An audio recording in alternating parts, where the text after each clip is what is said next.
Hello, I'm David Hughes. Welcome to Your Perfect Body, the podcast of the Esoteric Teaching community.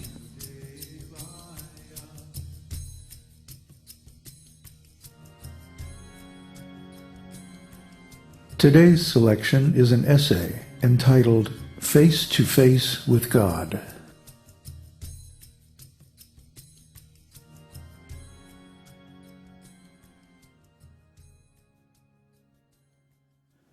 The last few days we have been studying Bhagavad-gita.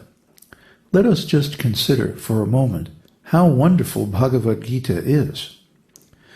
Arjuna is having a long conversation with Kṛṣṇa on the battlefield of Kuruksetra. He is face to face with God. Is there anything so wonderful in any of the other scriptures of the world? Just stop and consider. For example, in the Bible, there are a few descriptions of encounters with God, but there is always some kind of medium, a burning bush or smoke, and the conversation is sketchy and short, and God seems far away. Even the night in the Garden of Gethsemane, when Jesus prayed so intensely that he is described as sweating blood, is described only in summary. The disciples, who should have recorded every word, were, incredibly enough, asleep. But in Bhagavad-gita, Arjuna is having an elaborate philosophical discussion directly with Kṛṣṇa, the Supreme Personality of Godhead, who is seated in his chariot as the driver. This sacred conversation covers the entire range of Vedic philosophy and yoga practice in just 700 simple Sanskrit shlokas. And although the narrator of Bhagavad-gita, Sanjaya, is miles away in Hastinapur, he reports the conversation in complete detail. Every word is recorded. This is a truly remarkable example of Vedic spiritual technology. Even more amazing, just as Bhagavad-gita is only one section of the much larger work Mahabharata, Arjuna's discussion with Kṛṣṇa in the chariot is only one out of many encounters they had during a lifelong intimate friendship. And Arjuna was not the only one to have a close relationship with Kṛṣṇa. The scriptures of the esoteric teaching recount the stories of many exalted devotees in many different relationships with Kṛṣṇa. All told, Bhagavad-gita contains more information about God, relationships with God, and the actual words of God than all the other scriptures of the world combined. And the Bhagavad-gita is only a small introductory portion of the esoteric teaching.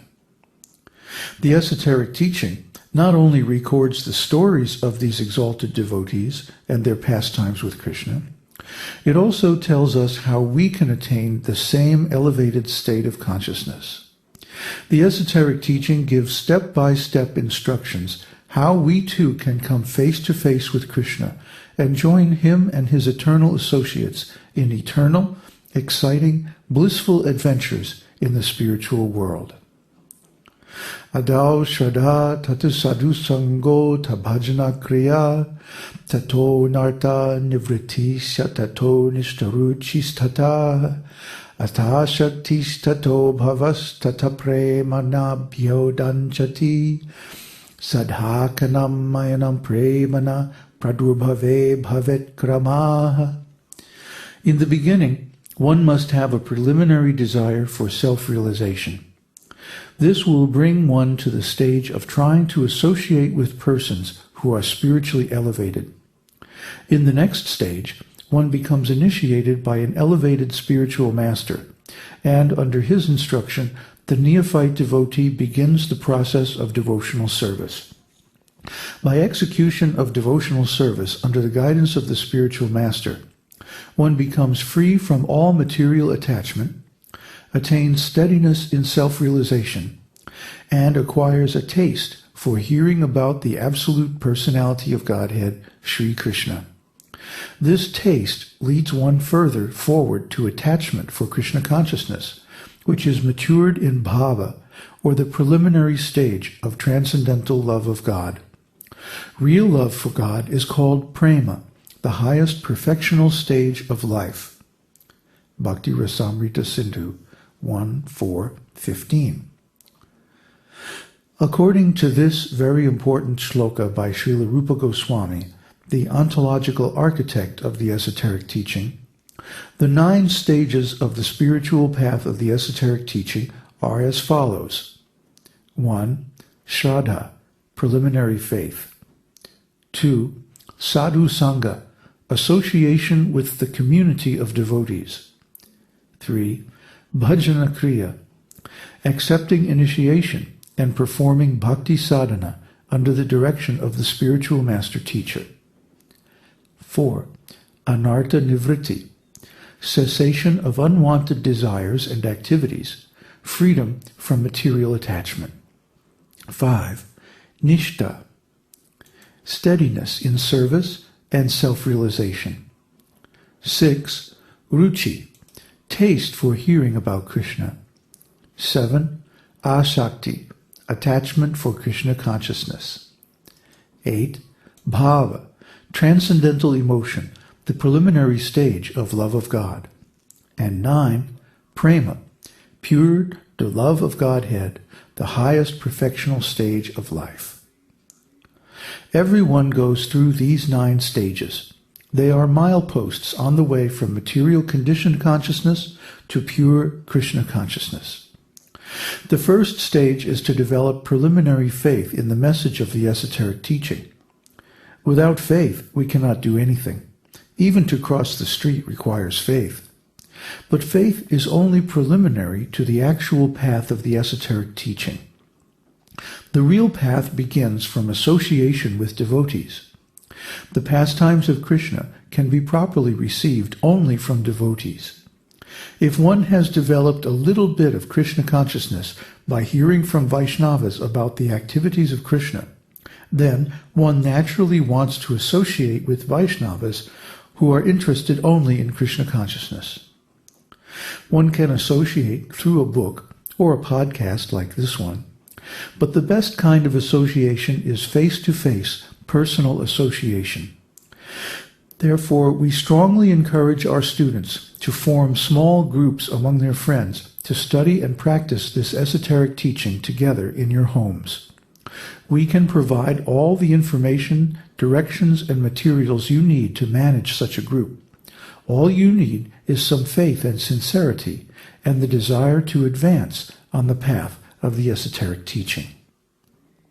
Sadhu Sangha, Sarva Shastrekaya, Lavamatra Sadhu Sange, Sarva Siddhihaya.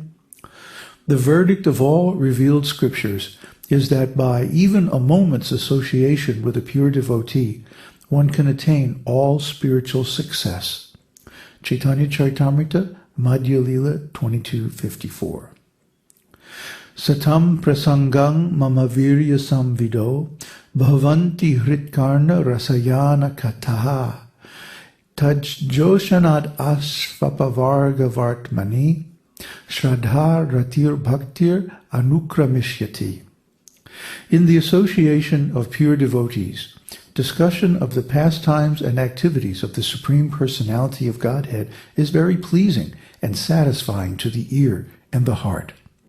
By cultivating such knowledge, one gradually becomes advanced on the path of liberation, and therefore he is freed from undesirable material qualities, and his attraction becomes fixed. Then, real devotion and devotional service begin. Srimad Bhagavatam 3:25-25. By gradual advancement on the path of the esoteric teaching, one recovers one's latent transcendental relationship with Krishna. The end result of this cultivation of Krishna consciousness is that one gets to live on the same spiritual planet with Krishna, in a perfect, eternal spiritual body, full of spiritual consciousness, knowledge, and bliss. The successful devotee regains his eternal position in relationship with Krishna and gets to see Krishna face to face every single day. This position is sought after with great perseverance and effort by all the great sages and demigods. Savayam Brahma mahadvamrigya kaivalya nirvana sukhanubhutihi priya suhridva khalu matuleya atmarhaniyo vidikrit guruscha. How wonderful it is that the Supreme Personality of Godhead, the Parabrahman, Kṛṣṇa, who is sought after by great sages,